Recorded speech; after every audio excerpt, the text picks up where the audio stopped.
to see in the future for youth pretty much are a little bit more probably self-control, because compared to when I grew up, you guys really have it pretty easy. And it seems to me the more we give, the more people, the more you want, and the more excuses you have for wanting more.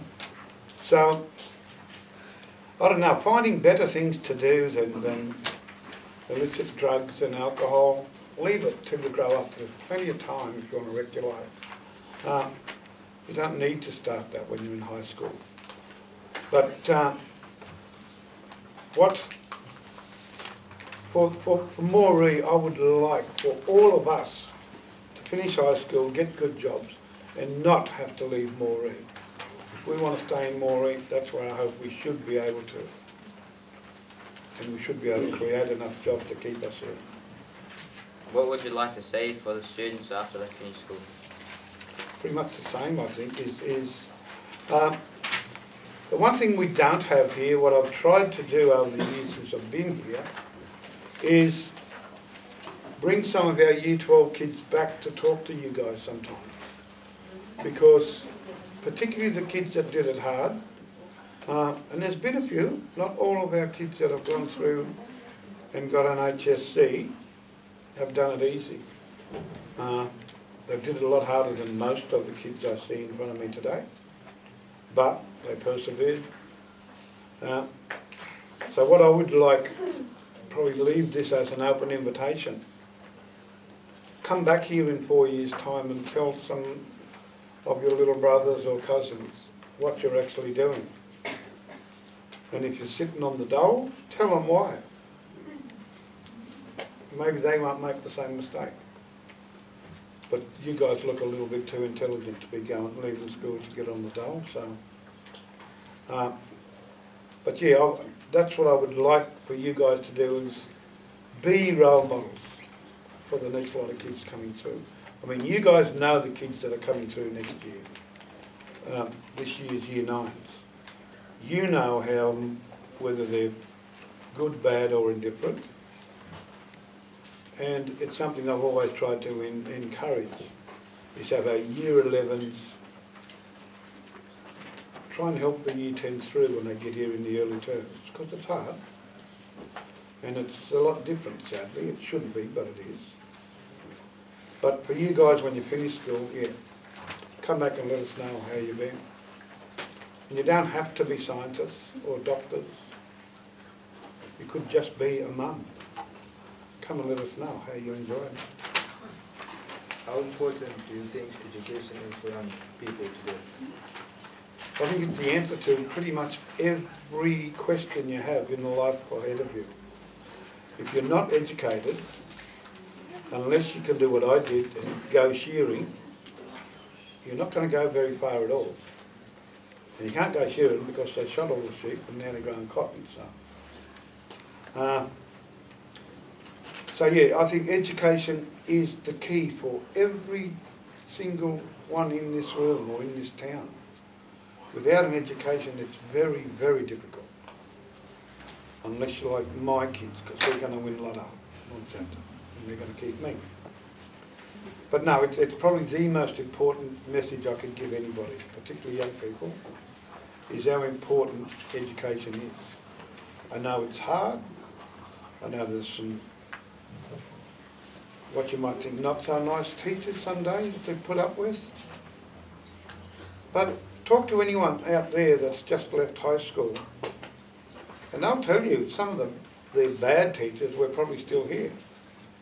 But they will also tell you endearingly how much every staff member here helped them through. So, how do you feel when you hear about young people drinking or doing drugs? Sometimes murderous, sometimes suicidal, but mostly just so sad. It's just such a waste. Again, 100 years ago when I was a teenager, we didn't have the opportunities. Because we lived on a mission, everybody knew everybody, and everyone could kick your butt anytime you did anything wrong. So alcohol and stuff like that didn't enter my life until I was an adult. None of my uncles or aunts drank. Actually, Toomala alcohol wasn't allowed there for quite a while, up until I was almost an adult, I think. So alcohol wasn't a major part of my growing up, and for me to see young people wasting their lives, I don't think there's any good way to drink or take drugs. Whether it's one drink a day or one drink a year, one drink a year is still one drink too many, until you're an adult and you can make choices. Because far too many people do far too many silly things. So yeah, drugs and alcohol for young people is just heartbreaking for me. Do you have any advice for us today about how to achieve our goal? Repeat after me everything I've said today, and you'll do all right. Can you? No. No. Pretty much all this rambling I've been doing, it is primarily concentrate on your education. But you can make a life away from education if you have to, but you can't do it with a fuzzled brain. So stay a child as long as you can, because once you grow up, you can never go back. Okay? So enjoy being a child. That's probably the most important thing. Bludge off mum and dad if you have to, as long as you're moving forward. And then one day you wake up and you're a young man or a young woman, and then go and catch your dreams. But the best thing you can do is enjoy being a child. I know we classify you and I consider you all young adults, but you still have in that grey area where you can be little spoiled kids if you want to. And if you can, take it and run with it and enjoy it. Because once you're over it, it's like I said, you're on your own, and it's a hard road ahead.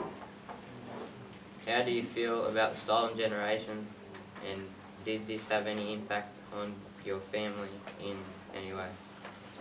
Well, as I pointed out before, I was sort of, in a sense, the last person taken away from my community, even though it was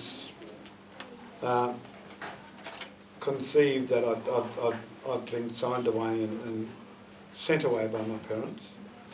So, as I described earlier, it was a huge impact on me. I hated my grandparents, I hated everybody that I knew, because back then I thought the reason I woke up in this strange place was because everyone back home had had enough of me and wanted to get rid of me. So that was a rather sad moment in the life of a little 11-year-old boy. So that still hurts, but in hindsight, me having to adapt to that lifestyle has enabled me to live my life the way I do now. So it had a negative impact, but as an adult, because of that, I've also found a lot of positives from that, yeah. As an Indigenous person, how did you respond to the apology of the Prime Minister to the stolen generation? I just said thanks. I cried, actually. Went down the back and had a bit of a cry, because that was really, really a very, very significant moment in my life.